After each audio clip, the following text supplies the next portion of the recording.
Bem-vindo à reflexão de hoje. Hoje nós vamos estar falando um pouco, refletindo um pouco sobre os aproveitadores do coronavírus. Existem dois produtos que são usados para a proteção contra a disseminação do novo coronavírus. Esses dois produtos são a máscara e o álcool gel. A máscara e o álcool gel, se você, no caso, usa de uma forma adequada, você está se protegendo do coronavírus. E, infelizmente, esses dois produtos, que são de suma importância para as pessoas, estão sendo vendidos a um preço superfaturado. As pessoas hoje não encontram esses dois produtos com o preço que era alguns meses antes. Só para você ter ideia, a máscara deveria estar custando hoje de R$ 1 a R$ 3. Se descobriu no aeroporto de Goiânia, uma máscara estava custando R$ 50. Para você ter ideia, antes os fabricantes vendiam a máscara, o fabricante vendia as máscaras, o distribuidor vendia uma caixa com 50 unidades, saía de 10 a 15 reais, uma caixa com 50 unidades. Aí o lojista, o comerciante, pegava e vendia a máscara a 1 a 3 reais e ganhava dinheiro com isso, com certeza. Mas agora ele está ganhando muito mais vendendo uma máscara a 50 reais. Hoje, para você comprar uma máscara aí, você não compra menos de 18 reais em alguns lugares. Compra menos de 18. É um preço absurdo. Em Recife chegou-se a dizer que, pelo menos o PROCON foi investigar, houve a denúncia de aumento da máscara e do álcool gel a 400%. 400% de aumento. Um superfaturamento. O álcool gel hoje, esse álcool gel aqui de 400 gramas, 440 gramas, álcool gel 70, ele hoje, em alguns lugares, está sendo vendido a 50 reais. Aí há denúncia também em relação a isso. Ele deveria estar custando o álcool gel de 13 a 18 reais, um álcool gel desse aqui. Mas se você encontrar, faz festa por esse preço, porque hoje em dia aí na farmácia e comércio, muitos estão vendendo até 50 reais. Parece ouro, né?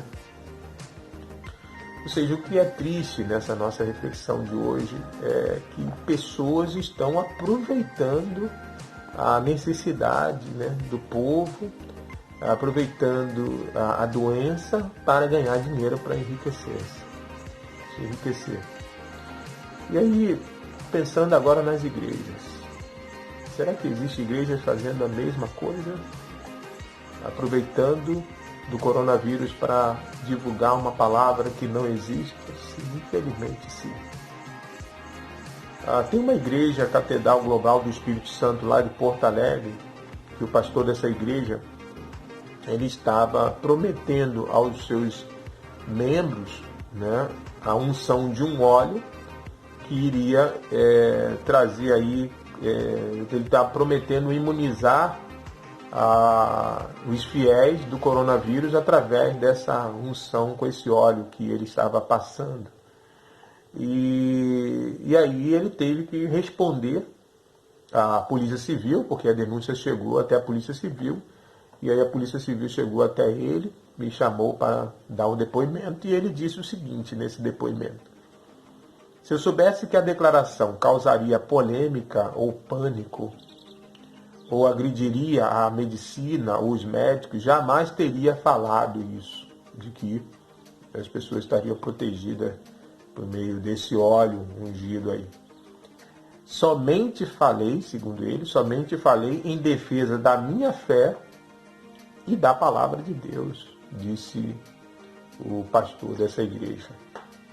E aí a Polícia Civil está abrindo um inquérito, na segunda vara civil lá, a segunda vara civil, para investigar a possibilidade de charlatanismo na divulgação do culto.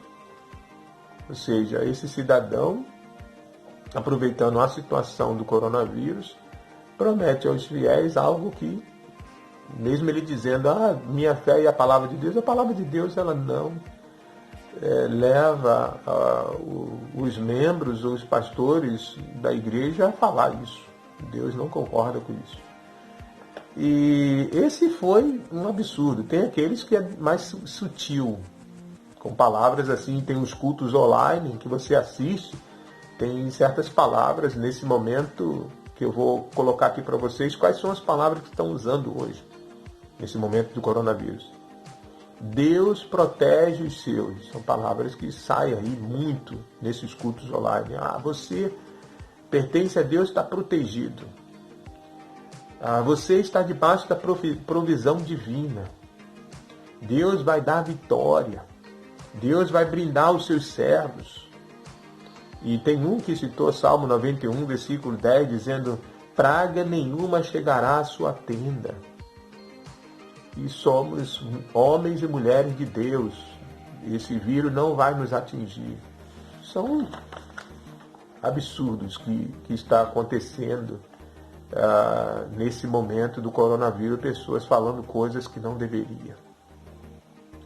Por que, gente, nós temos que refletir sobre isso? Porque a Bíblia, a palavra de Deus, no contexto do Evangelho de Jesus Cristo, a nova aliança, ela fala que os seus irmãos, ou seja, os irmãos em Cristo, os servos do Senhor, fala de esses servos não estão imunes às coisas deste mundo. A doença, a perseguição, tribulação, sofrimento e morte não está imune em relação a isso. A Bíblia, na verdade, orienta aos servos serem fiéis diante das tribulações, diante do sofrimento, para adquirir a vida eterna. O que a palavra de Deus garante é a vida eterna para aqueles que são fiéis ao Senhor Jesus Cristo.